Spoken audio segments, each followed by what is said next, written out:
Hey everyone, welcome to Triage on Tuesday, February 27th, 2018. We're going to try a slightly new format because Ian's not here to tell me that I can't. And we're going to use the ZenHub board this time, just something new that we're trying out to track our issues. So I'm going to go ahead and share my screen. Everybody see that okay? Okay, cool.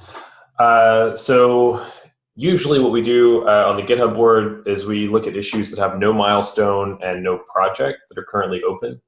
ZenHub allows us to do basically the same thing, but it also gives us this handy needs triage column. So I've sorted this by newest issues first, and we can just sort of roll through that for both the core plans repo and the habitat repo. All right, so first issue up is in the habitat repo number 4679. Topics in the sidebar won't link in docs. This was opened by Tasha. I'll give everybody a minute to read.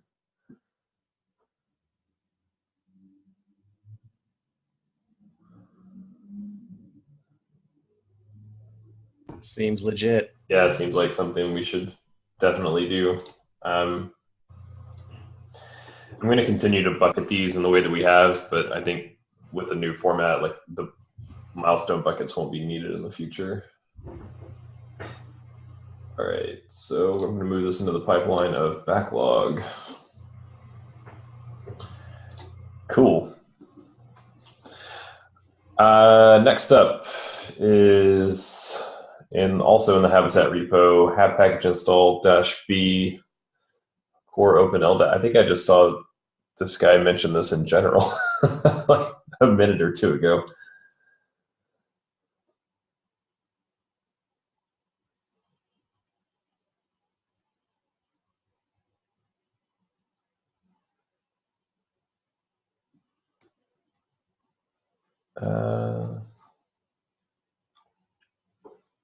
So it seems like bin linking open LDAP isn't working. This probably this might belong in core plans.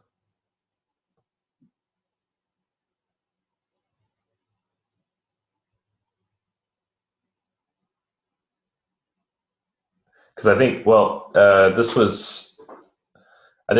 this was part of CM's change to do the pathing stuff. And if this package hasn't been rebuilt with the new pathing where it constructs the path and puts it in a file, I think you might bump into this.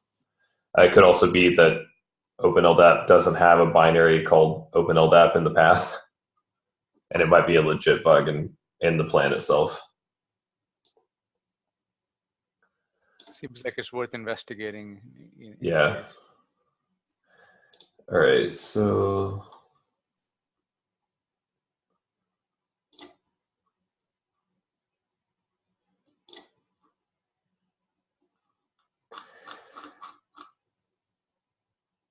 all right. I wish I could move actually, one moment.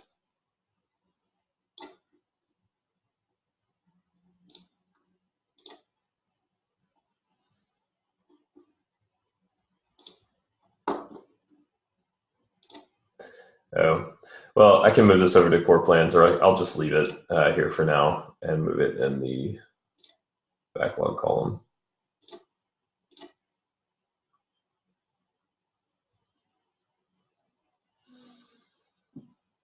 Milestone, that's what I'm looking for. All right, cool. All right, next.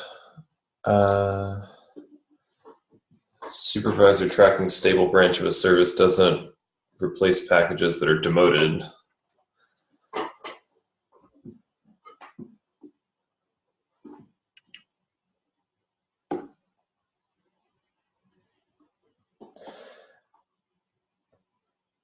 So it looks like he's expecting that when he does a have package demote, that the supervisor that is running this package will demote the package on disk.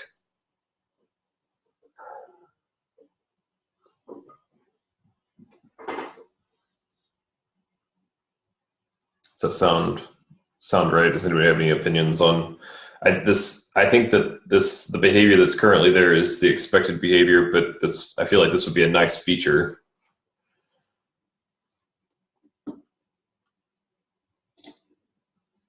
I mean, I agree. That's probably the behavior that I would expect is if I go to the trouble to say track stable and you give me an unstable. I don't know. Yeah. I think it's a little bit tricky because when you upgrade packages, you could be doing things like migrations of DB schema. So maybe, I don't know, maybe it's, it's up to you if you made such a move that you're backward compatible. But, right. Yeah, it seems like, I mean, that seems outside the scope of like the supervisor should, I feel like, what the supervisor should do what you ask it to do, which is either give me a version of a package, and whatever that is, your package should implement or should be able to handle like a demotion if you're going to be demoting packages. Although we don't currently provide any mechanism for like a rollback. You would just have to do that in your init hook or something. Yeah, it's more of a philosophical discussion. I don't think we do desired state as much as upgrades. Right. In supervisor, so this would be more of changing that philosophy. Right. So where do you guys think that this should land?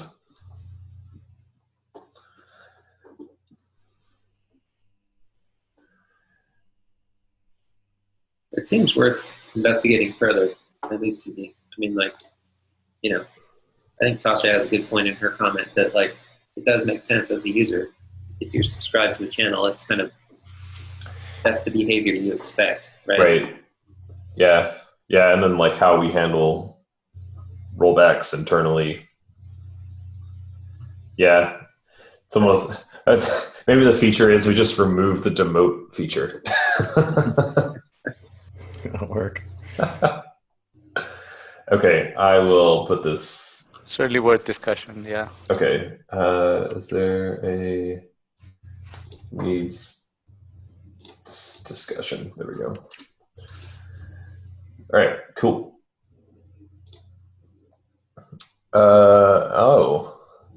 An RFC.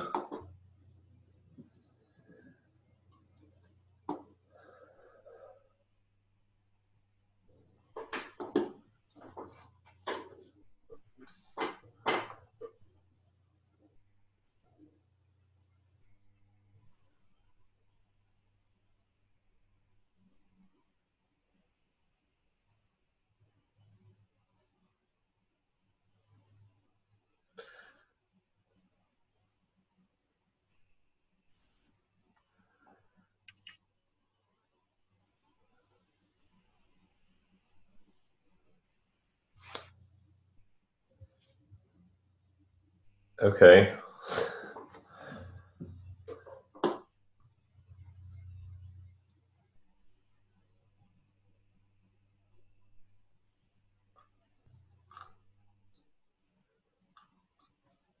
Well, Josh has already commented, so.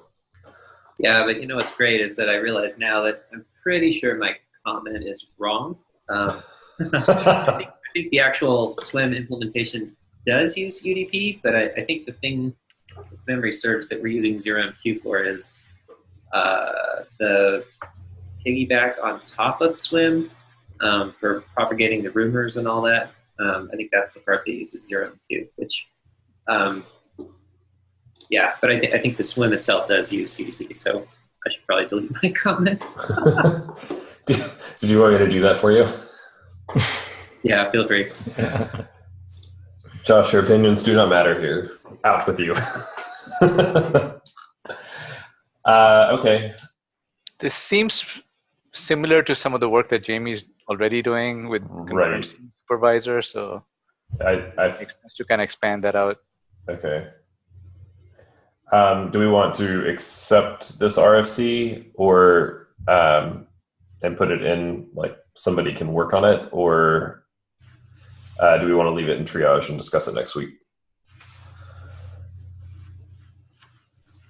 Well, I'm not sure what the purpose of opening this was, in the sense that is there this is primarily looks like it's just transparency of what we're already doing. That's sort of right. Yeah, that's sort of my feeling as well. Okay, well, in that case, already in motion. Yeah, okay. I'll just assign Jamie real quick and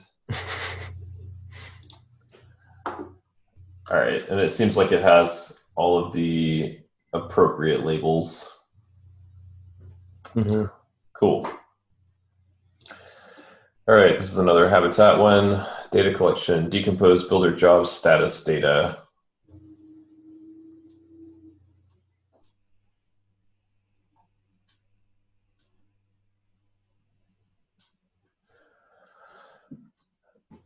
Okay.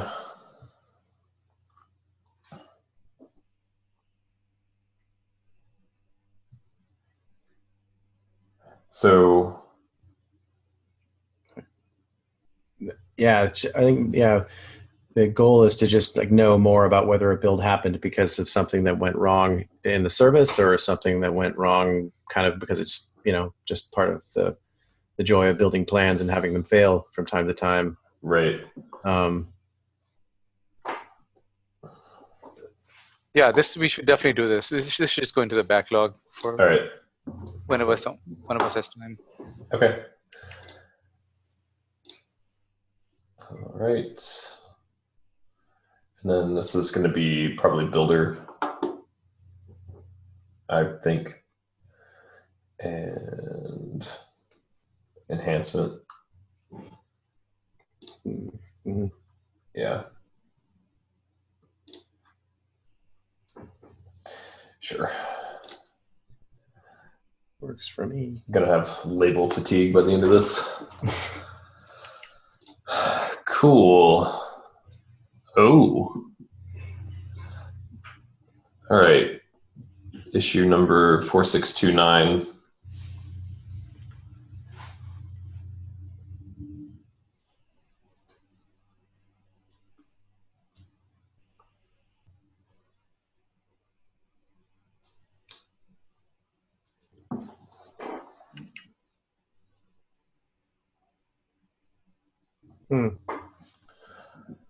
It seems like a perfectly fine thing to accept.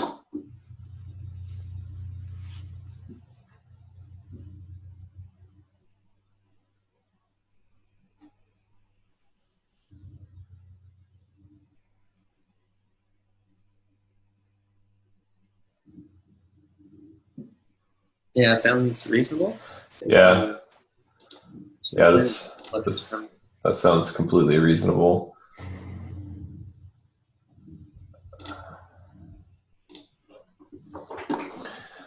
Oh man, it's already got appropriate labels and everything. Man. Thanks. Cool. All right, moving on to 4625. Oh, this is Matt Race. Yeah.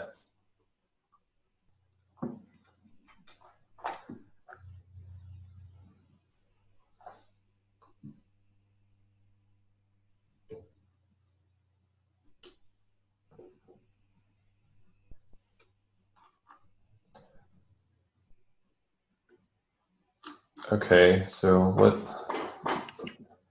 It's just saying that the permissions are coming over and that was unexpected. The locally set permissions are coming across and that was unexpected for him. Gotcha. And I think there was some debate about whether or not that should be unexpected or not. I don't have a strong, I can certainly understand how that would be a difficult problem to figure out if you were him. Clearly. Right. But yeah, Ian, I think had the counterpoint of like, well, permissions kind of move along with files typically when we check things into GitHub, things like that. So I don't know. I kind of would like to hear what you guys think about it too. Yeah, I think that if you have a UMask set, we should not be overwriting your UMask. I can see this on a number of systems where I think you have a good point, Chris, where it's like I expect if I'm going to check a file in to GitHub and I have the execute bit set on it, it better go into GitHub or Git with the execute bit set. Yeah. Yeah. Yep, definitely. There's counterpoints to what's happening here. Certainly, we need to consider. Yeah. Okay, so should we? Fletcher just joined us, I think, and he had a comment Yeah. on this same issue. I'm Did you? sorry, I was looking in the wrong place for the wrong link. Oh, that's probably my bad. We Easy sort of to went do off the these rails. Yeah. Yeah, I want to confirm if that particular example was using a scaffolding, which means basically it's not your plan that is doing that, install and copying. In which case, like we should be able to like guarantee that people other than root can read that. If it was your own plan and you're just using copy, it's kind of hard. Yeah. Kind of hard to like get the right thing out of the box, which is I think why. When you see other packaging systems, they'll often use the install command out of core utils rather than copy. Right. I believe install might even do the right behavior out of the box without additional flags, at least for like executable code, I think. Okay. Or at least the flags that you end up usually using with install. That I'd have to double check, but. So it seems like the comment that he had it was for both scaffolding and regular plans, which makes sense. Yeah, I mean, I guess like if that was happening for my own plan, then if I found that out for safety, I'd probably be like an install thing is adding those execute bits or the read bits or whatever. Because copy is just going to try and preserve those file permissions on Right. can. It's just doing what it's told to do. And the UMask in the studio is going to kind of do the right thing, but that's I think out of the equation. Yeah, it's a tough one. Yeah, it is tough because all the source code gets it's all bind mounted into the studio, right? So it's going to preserve the file permissions.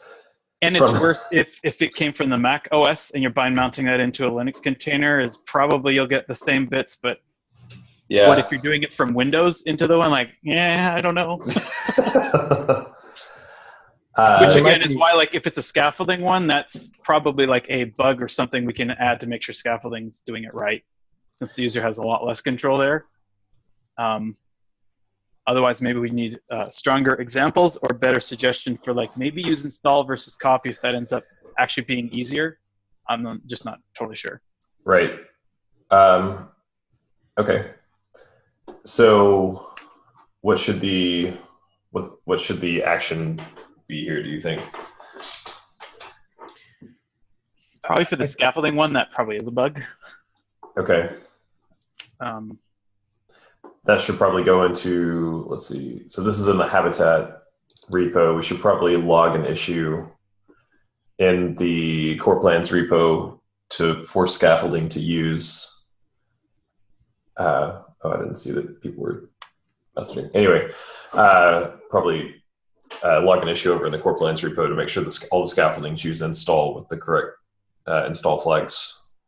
So yeah, it's actually, so the scaffolding is doing some crazy stuff. It's actually using tar, like if everyone's used the tar pipe. Yeah, tar pipe, to preserve permissions.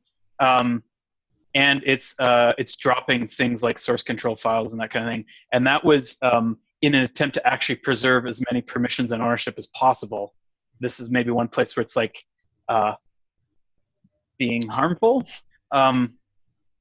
So we might need to follow up that tar copy with maybe I don't know, the right chmod or a find in a chmod that operates on files and directories differently.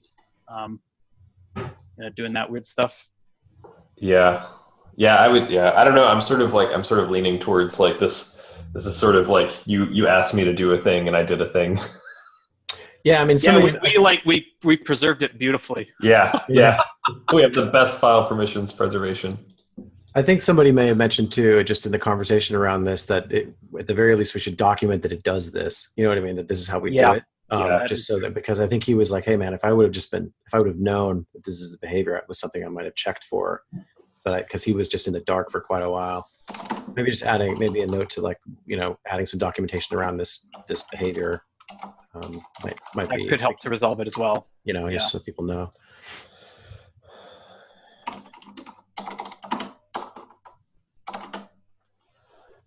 Yeah, at least if you run that same plan on like the Builder platform, Yeah. it's going to be whatever permissions and ownership like a Git clone's going to sort of like shake out. Yep. And I think some of that like execute bits, some of those are sort of preserved in Git metadata. So if you don't have it, it's not going to be there. Yeah. Okay. So I'm going to flag this as not a bug, not necessarily with scaffolding, but a chore to do some. Is there like an A document? There it is. Cool. Yeah, cool. And then I will move it into the backlog with an help wanted. Cool. All right, formalize templating syntax number 4622.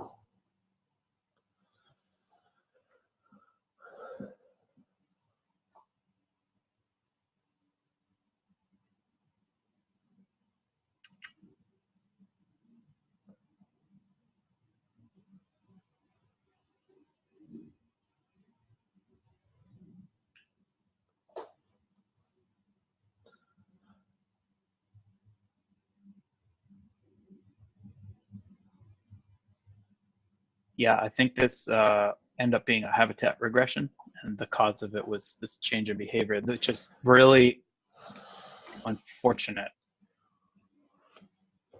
Yeah, but I think it's something that we should definitely double back and clean up. Yeah. All right. And I think if there is a way of getting more unit tests around that in a way that like as long as the same template yields the same result and doesn't blow up, then at least we're trying to preserve some stuff.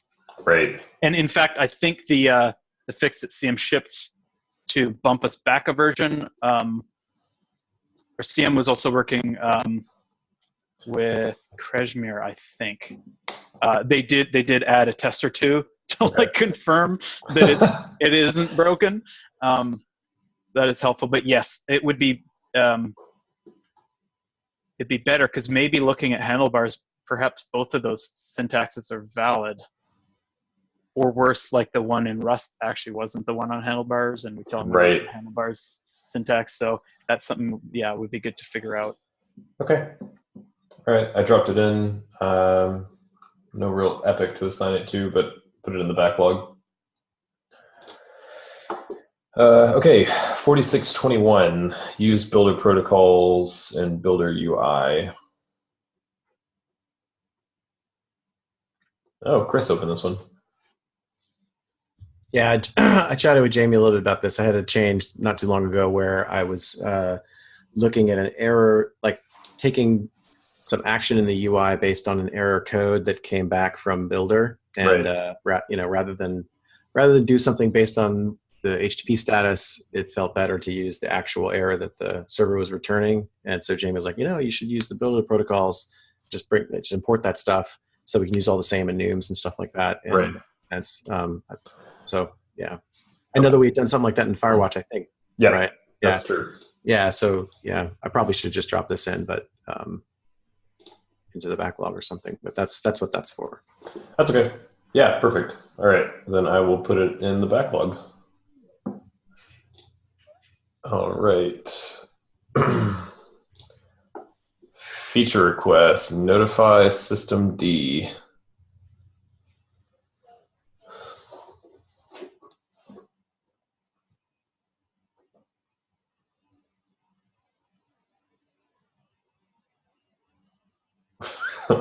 System D reasons. Perfect.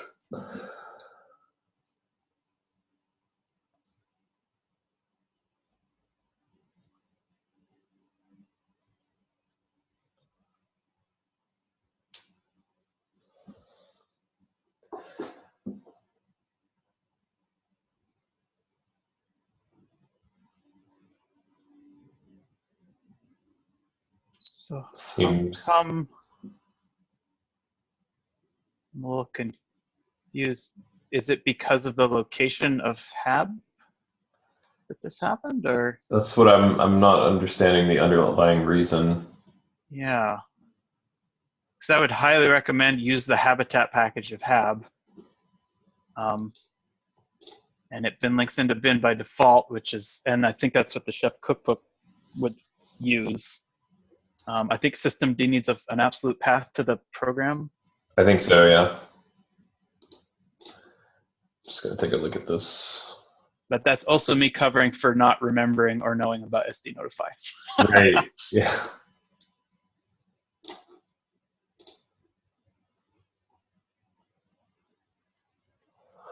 Oh, I see. So it's like, I think I remember this. Like, there's a way in your config file for systemd to like put a notification, or like that your program will notify when it's up and ready, or when something's gone wrong.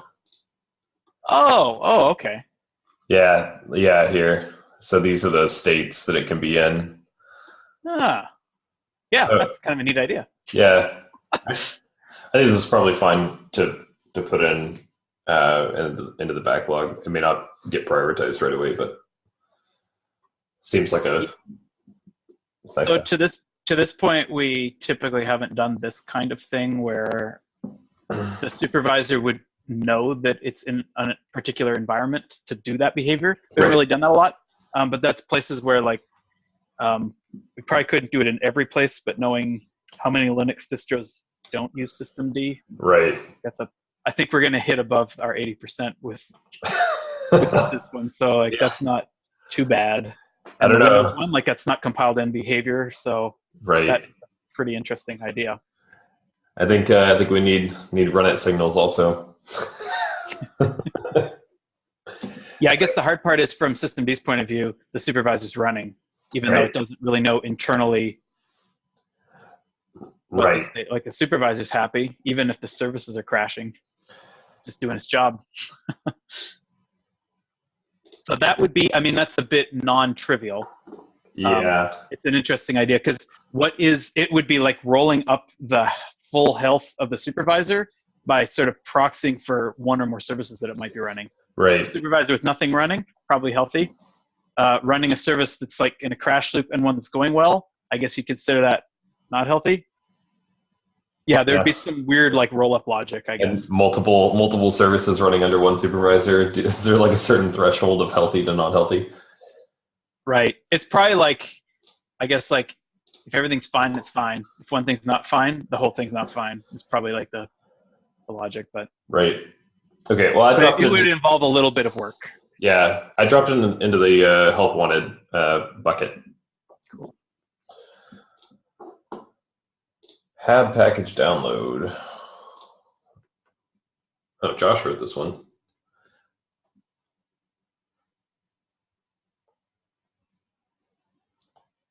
I've wanted this for a long time, so I'll let. Please, yes, just please. Yes, definitely. Probably useful.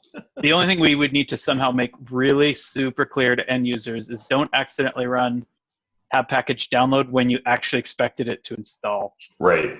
Mm-hmm. Yeah. It should just be called hab package go-go.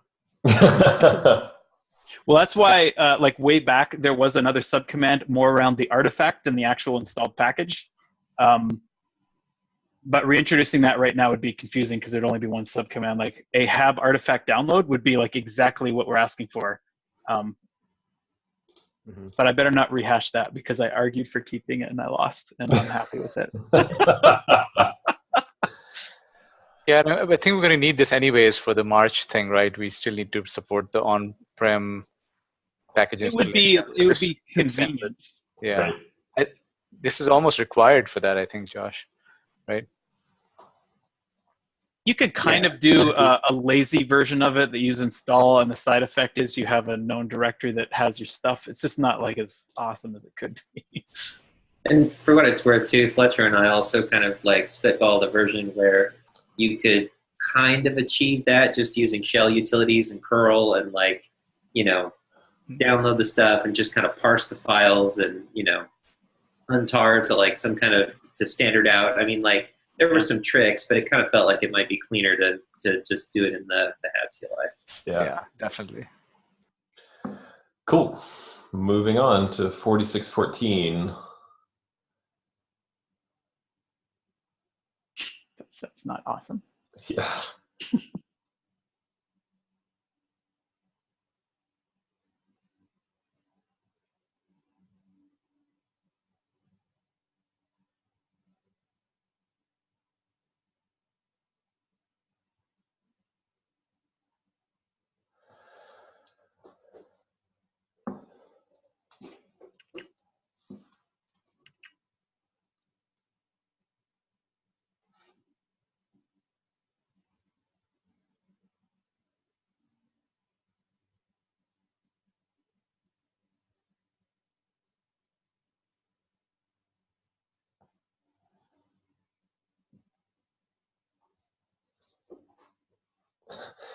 I like the end there, but then there's also Windows.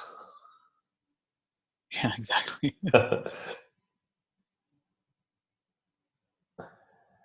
Yeah, that is partly why we're using a Rust crate called IPC channel, which is the process stuff, and we're using a sort of a super forward-leaning branch that has support for Windows, so we can communicate between our launcher and the supervisor. Right. So yeah, basically, effectively like a pipe that you can have either multiple producers and multiple consumers, and you can control the serializing. That might not be a bad idea. Okay. I'm a little surprised there are so many open file descriptors. I'm trying to remember why that needs to be the case, but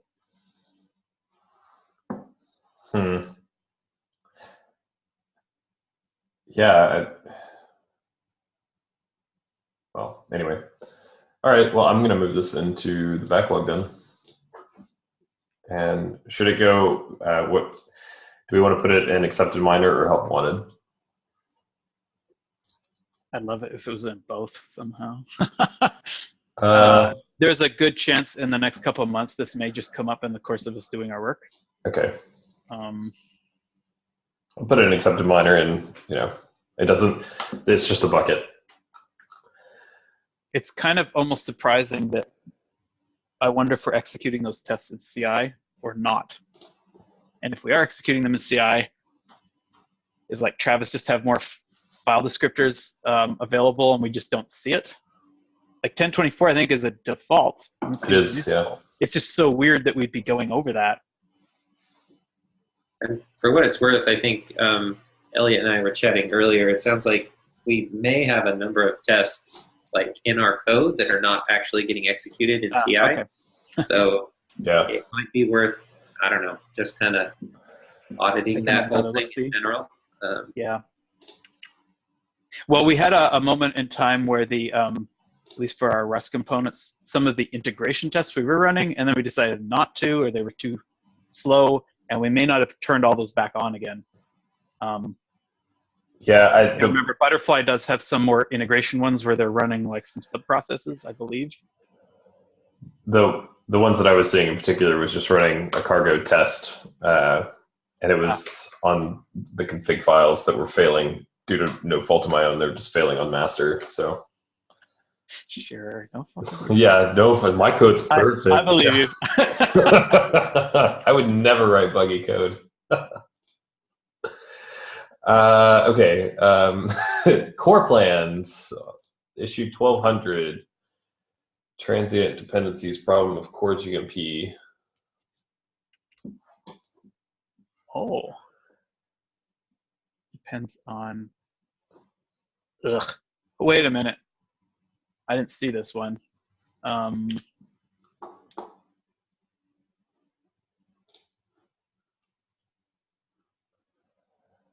good. Okay. Okay, yeah. Okay. Yeah, you can see that note on the bottom. What I've been doing is running through some of the. Actually, there's a linked issue there with like, here's all the packages. Basically, I'm revisiting, making sure they're up to date. Okay. Which would probably, that's what I was trying to remember. What was that version of GMP that was, whatever is up to date as of like today or last month was what I was shooting for. Okay. if there's a quick fix possible, if that, I can't remember if that issue just involved like rebuilding some other things out. If it did, then we probably can fix that with the rebuild, and otherwise, this is getting closer to. Is this part of the base packages refresh 2018? Yeah, or that's, I had been using a bit of a milestone because I was figuring out how do I get this into a place that we can close them all out when they're dealt with. Right. Yeah, this. And so as I've been going through each package, I've been just doing like a search this repository, looking for that thing in core plans, looking for any issues or PRs that were not closed, and then trying to like pull them into that. Maybe it's an Epic. I guess we didn't have that at the time. Oh yeah, there are no. I don't think we've fully baked out Epics yet. That's okay. Do you want me to assign this one to you? Yeah, you can do that. Okay. Boom. Done. February. Okay, so this is newer. Okay. Okay. All right. Moving on to 2981. I hit back because everybody's still like following along based on the query, or are you just watching my screen? I see something different than you're seeing now. All right, yeah, that's what I want. Need to like resort, or I bet I do need to resort. Yep, boom. Okay. Is this the one you see, 1199? Yep. Okay. Thanks, Josh. Okay, document high priority plans.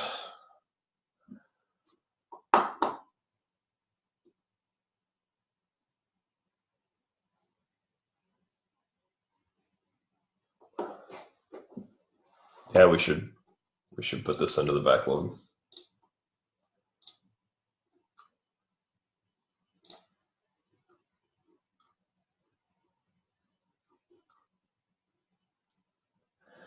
All right. Does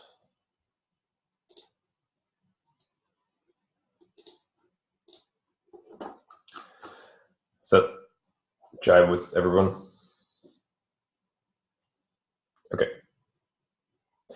Cool. Let's see. Document merge and promotion criteria for a change to a plan in the core plans repo.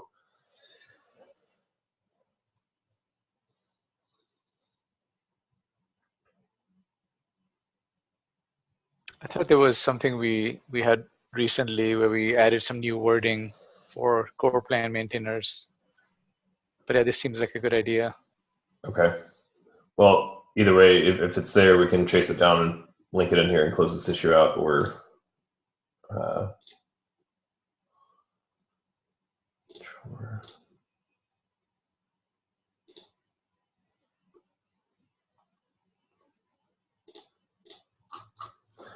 all right.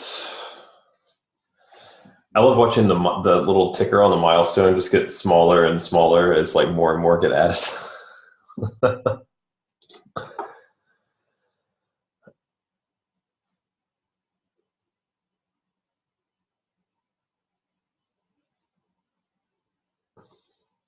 Yeah, this seems like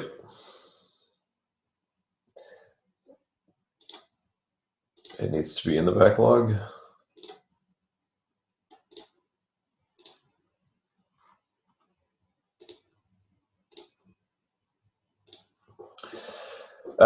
Suggestion to streamline error responses for Hab package upload.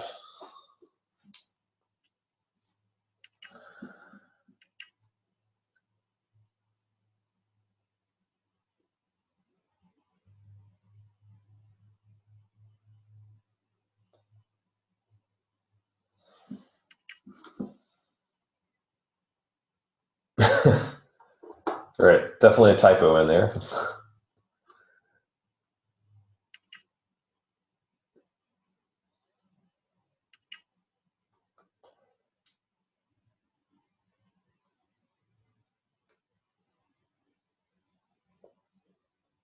This seems fine to accept, I think. What do you guys think?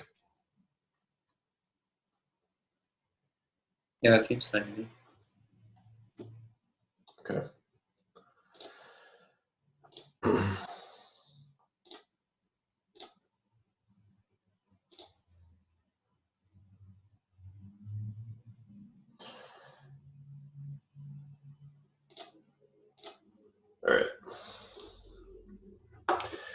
Decouple exporter release from habitat CLI release.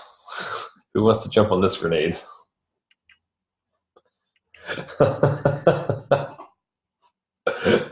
Not it. Yeah, I mean, this needs to be done. Like this will make the release process 100 times easier. I'm gonna pull the I'm running triage card and just add it.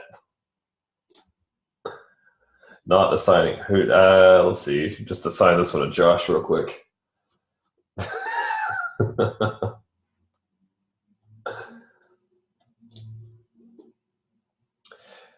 All right. Issue 4601. Find package map multiple consumer services in a composite file.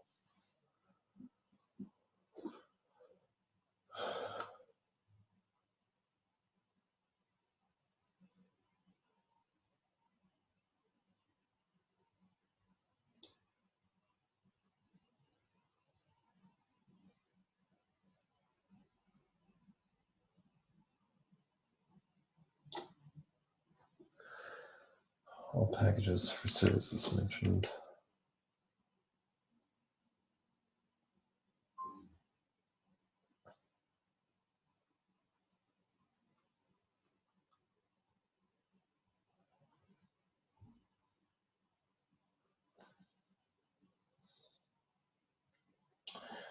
Okay. I'm just going to reply back and say that this should be fixed. Please reopen if you're still having the issue.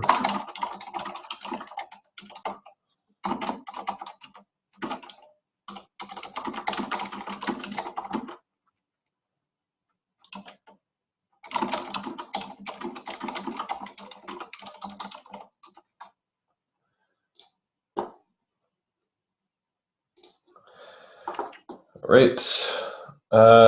Dub. Fix no results message. Whoa. This may or may not still be happening, but yeah, because we changed the search stuff recently anyway. Okay. Let me just see. Yeah, I was like, if you could verify that real quick, that'd be awesome.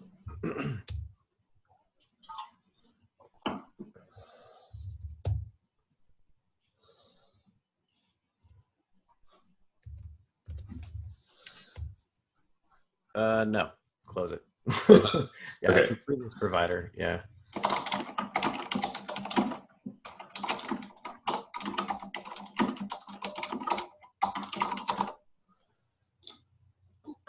Done.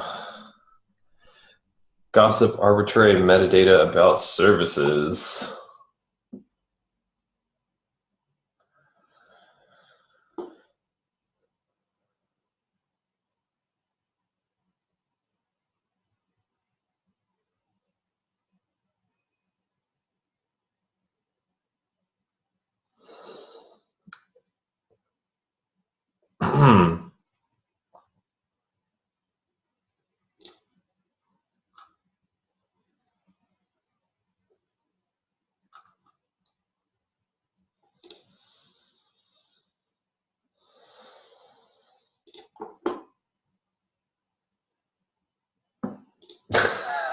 I'm just going to flag it as a hell dive.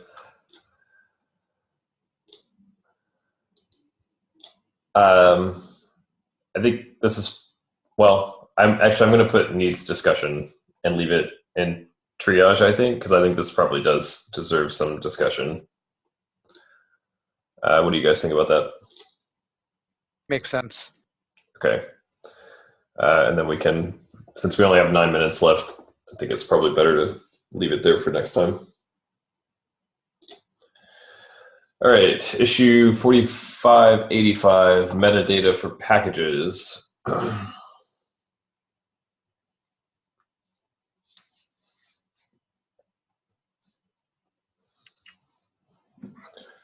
just, I guess this would be attaching arbitrary data to a package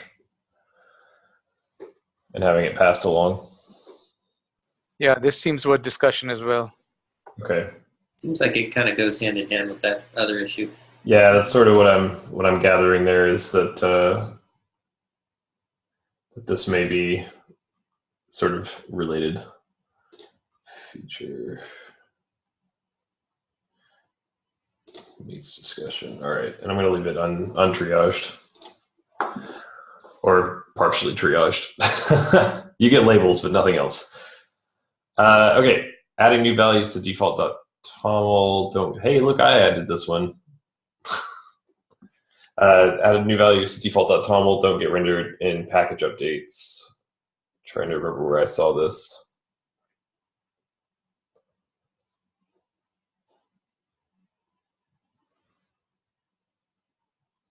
It just seems like a bug we should Yeah, fix. yeah, I think this was a bug. Did I you think see this on like a recent UI update or something like that? yeah, that maybe? was it.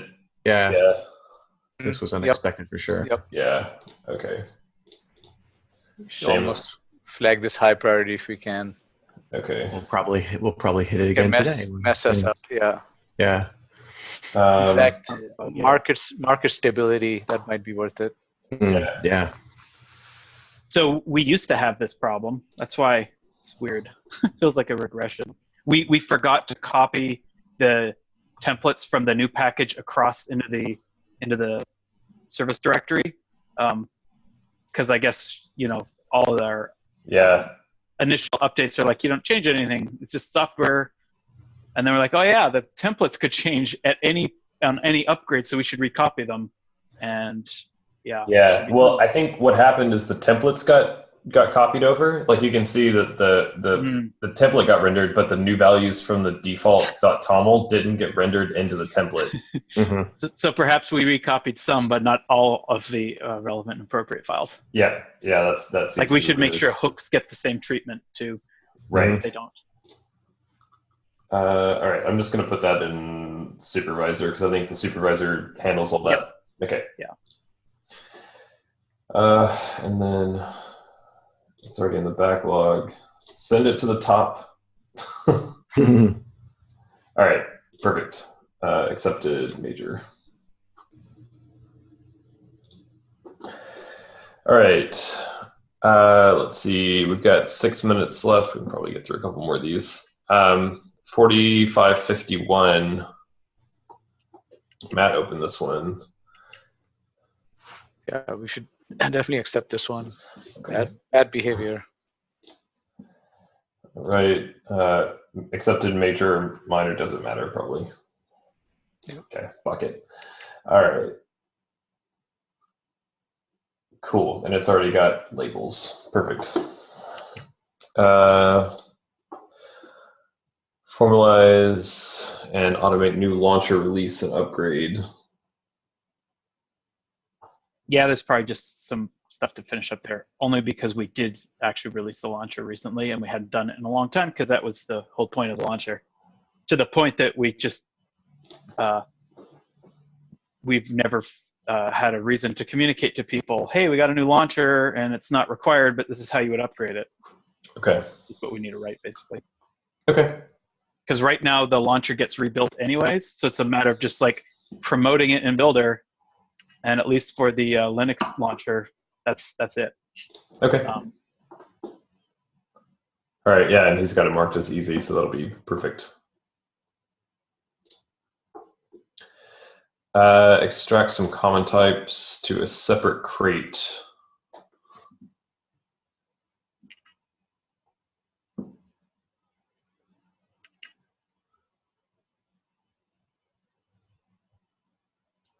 I think we bumped into this last night too, with Josh. Had a question about pulling stuff out into common and core, and sort of needs some. I'm going to actually add needs discussion to this too. So for what it's worth, I've made a new crate for my stuff that's specific to HTTP clients. So okay. Yeah.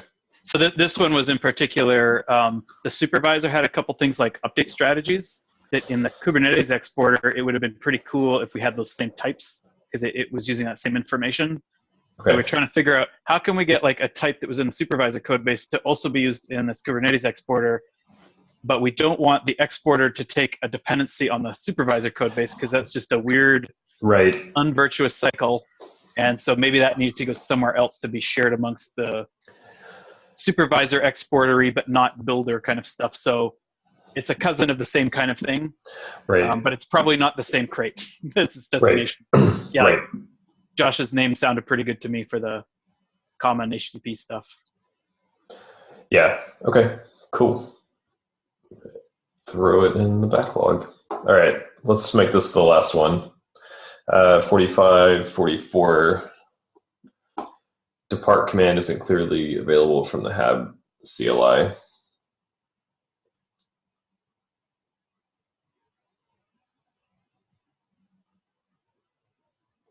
I remember when I redid the CLI, like this is actually marked as a hidden CLI option. Yeah, and it's because there's a technical reason that there's a butterfly subcommand that has nothing to do with user experience. So this was like really not awesome. I'm just thinking, what is the thing we're departing? I think it's the supervisor, right? Right. So it should be hab sup depart, and whatever we need to do to make that the user experience.